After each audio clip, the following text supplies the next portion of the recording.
What's good, y'all? Welcome back to another video. Today we're going to be talking about yet another YouTuber being accused of being a terrible person. This week's edition being Kwite. Now, I've never really watched his videos. I think I was a subscriber to him a long time ago, but I never really watched him religiously. I didn't tune into every upload. Now, Kwite is a YouTuber with 1.84 million subscribers. Nothing to laugh at here. Now, you might be asking me, how did he get exposed? How the hell did this happen? Well, someone by the name of... Let me pull up the Twitter. You guys should follow my Twitter, by the way, at ReBetrayal, at Nyasputin or Orion. Yeah, I don't know. Anyways, these allegations of actual rape are brought up against Kwite by, you know, this person. Holy fuck, I just clicked on this twit longer and it's like a Harry Potter book. Strap your assholes, everybody. We're gonna be reading this. But before we get into the twit longer, let's read the original tweet that linked said twit longer. I refuse to be silent any longer, read here. And then they linked the twit longer, hashtag Kwite fan art, you know the vibes. Some more images underneath, we'll get into those as well. But let's read the twit longer. Hello, I never felt that I could come out about this, and I've struggled with this for years before writing this, and I doubt it'll be anything close of years after I write this that this will ever be released. But in the case that you were reading this, I have to come out and lay what has happened to me. I was graped by a man known as the YouTuber Kwite in February of 2018 and had been in an extremely friendship / on and off relationship with him since 2017. To start in the beginning, I had found Kwite's channel when it had less than 500 subscribers, and as a teenager wanted to make fan art for him. Because he didn't use his face in his videos, I thought he would have an easier time if I drew him and recommended he wore sunglasses and a face mask instead of manually keying his face out with a black box. There, I essentially came up with a Sona with him and drew him various talk sprites for him for free that he only used maybe once. We were around the same age and slowly began talking and bonding over shared mental health issues. At this time, I was undiagnosed with autism and borderline personality disorder, which I have diagnosis of now, and thus was unaware of how these would affect me in the coming relationship we had and how he would, most likely without knowing, take advantage of me. At first, we were extremely close in ways that helped both of us. He shared bits of his past and I shared mine. However, slowly my status as an artist would land me in more YouTuber circles than his would, and he would slowly try to encourage me to let him join said spaces. As a friend, I, of course, wanted to include him in as many as I could, but as I did, he made various connections outside of me, and the relationship grew transactional. While I won't say I was the most stable person at the time, I was not actively unkind. I cannot say the same for him. When my abandonment issues would arise, he would leave me ignored, and then when I was having the worst of my time, he would swoop in to quote-unquote save me and keep me under his thumb. He would yell at me or act passive-aggressive towards me when being my friend was inconvenient, but love bomb me when it was just us or he needed something from me.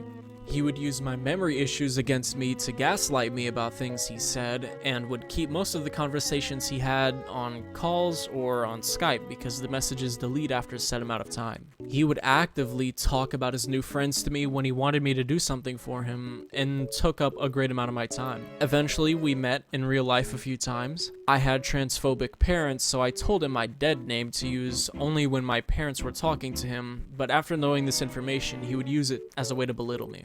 The first meeting was fine, but he had a rule that I wasn't allowed to take any pictures of him, but he was allowed to take pictures of me. After promising and begging to take a few pictures that wouldn't and still haven't been posted for memories, he let me take a few pictures before he left. The second meeting, however, was different. He had planned to meet up while he was on vacation in my city, and thus I would pick him up in my car and we would both go to a trampoline park and to go see Black Panther. This is where the worst of his behavior occurred. At this time, we were both on and off flirting and had discussed if we were both single at this time, we would take each other's virginity. However, once he had come on to me in the backseat of my car, I started to get cold feet. He, however, did not want to take no for an answer. In the backseat of my own car, he raped me, all the while I was telling him how it hurt, and how I didn't want to do this anymore. Kept telling me, this is what you wanted, as he went, but soon got bored of it and got out. I sat in the car by myself for a bit before going to join him in the movie we'd planned to see together. And to quote-unquote make up, he had me buy him popcorn.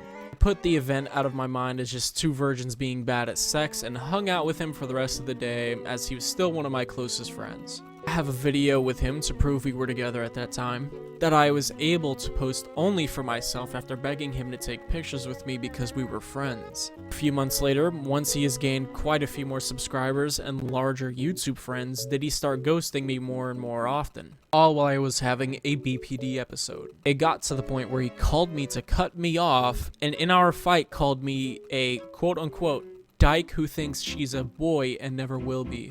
This extremely hurt me and caused me to spiral more. I almost needed to be institutionalized, but thankfully for my social support system, I wasn't. Months passed, and when I tried to come out about the emotional abuse I suffered, I received harassment from his fans. I received calls to my house to tell me to kill myself, furthering my poor mental health. Eventually, however, it subsided, and through a turn of events, I was able to set up a call to reconcile with him. In this call, he tried to gaslight me further, claiming that I led him on, or worse, assaulted him instead in front of a mediator who thankfully knew better than to believe him. In this call, he screamed at me, threw things and broke things, and continued to try to gaslight me. However, thanks to Danny, Lord Bung, he calmed down and apologized for some of his behavior. However, I don't believe he was sincere. I truly am sorry that I stayed silent on this issue for years, but I cannot keep silent. I have been scared for myself and know how the public will treat me, but I'm too scared that I am not the only victim to keep silent anymore. Anyone who may have also been victimized is more than encouraged to DM me, and I hope you are doing okay. I know that many of you will not believe me. I don't care anymore. Those who do, thank you for your ear, and I hope that you stay safe. TLDR, I was raped by Kwite, emotionally abused, dead-named, called slurs, and gaslit into silence for 6 years. That was one hell of a twit longer. I don't think you understand how many fucking takes that took me, because, dude, I'm not gonna lie, I read at like a 6th grade reading level. I'm stupid as fuck. I messed up so many times. It got so bad that I had to like read in parts. I couldn't just read a paragraph without fucking stuttering and like dying midway through the sentence. Anyways, these are very serious allegations. Now, am I saying Kwite did actually grape this person? No, we do not have any hard evidence. I believe in innocent until proven guilty. Except for now. Now you might be asking, Adam, that makes no fucking sense, buddy. Innocent until proven guilty, except for this one guy. Why is that? Well, I'm glad you asked. 3 years ago, the Slazo incident. Now you might be like, who the fuck is Slazo? Well, Slazo was being accused for similar things, but this was false. With enough evidence, Slazo proved his innocence, and he was not indeed a predator. But guess who was on the hype train saying believe all victims no matter what? Doesn't matter if they have no evidence. Believe all victims. The main man of today's video, Mr. Kwite. He was one of the big guys supporting, you know, the person that lied about Slazo, the quote-unquote victim, which was, again, later proven to be false. Slazo was completely innocent, and the person ended up lying. But Kwite still supported them with little to no fucking evidence, and was on the Slazo cancel train. So I, in my right mind, cannot give anybody that type of benefit of the doubt. You supported it. Those are your beliefs. Believe all victims, right? So if we were to believe all victims, we'll believe your victim. But I'll stop being petty for a minute. Do I actually believe that Kwite did all this? I don't know. There's not enough evidence. I'll be completely real. I don't know half of the things that, you know, they were talking about. I don't even know what fucking dead naming is. Like, what the hell is that? Let me look it up. Oh, so calling someone that's transgender the name they were given at birth. That's a dead naming. I just learned that. I know what gaslighting and graping is. Both are terrible. But dead naming, yeah, I just learned what the fuck that meant. Pretty bad. But I don't want anybody attacking either side, right? If you see this video, thank you for watching, by the way. But if you see this video and you're, oh, I'm on the Kwite cancel train, or kill Kwite, shit like that, or fuck his accuser, they're terrible. Don't hop on either of those trains. Be a logical-headed individual. It's a lot more simple than you think it is. Just wait for Kwite's response. That's all we can really do. If he disproves everything with evidence, then yeah, he disproved everything with evidence. If he comes out and says, I did it, then we get his ass booted off of the internet, bro. That's how this shit works. But we can't just go around, you know, trying to kick people off of the internet for allegations that have not been proven with no evidence. I'm not saying that the accuser is lying. I'm not saying that Kwite is innocent. I'm not saying he's guilty either. I'm just saying we wait until we have more information. That's the type of person I am. That whole bit earlier where I said, oh, believe all victims, let's use it against Kwite. I don't mean that. I'm not an absolute dumbass that uses double standards like that. Rules for thee but not for me bullshit.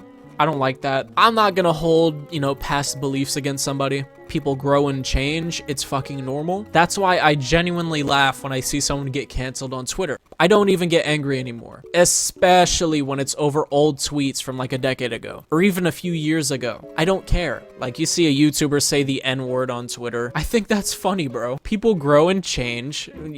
They probably don't say it anymore. They grew the fuck up. Whoa. Anyways, I just hate cancel culture. Don't attack Kwite. Don't attack the accuser. Instead, you should subscribe to my channel and give me a like. I love views. I love likes. I love comments. I read all of your comments, by the way. I try to heart as many of them as I can. I just love engaging with you guys. And I'm about to hit 200 subscribers, which is a major W. Once I cross that threshold, bro, that's when the big bucks roll in. That's when I start making Casey Neistat money, PewDiePie money at 200 subs. In all seriousness, thank you all for the support. Every little thing you guys do means a lot to me. Whether it's just leaving a comment, leaving a like, subscribing. It all means a lot. Hell, even seeing that you guys watch my videos at all, me of all people, when there's so many other people doing it better than me, means a lot to me. Anyways, that's where the video ends. Moral of the story is, be a good person. Treat everybody with respect, and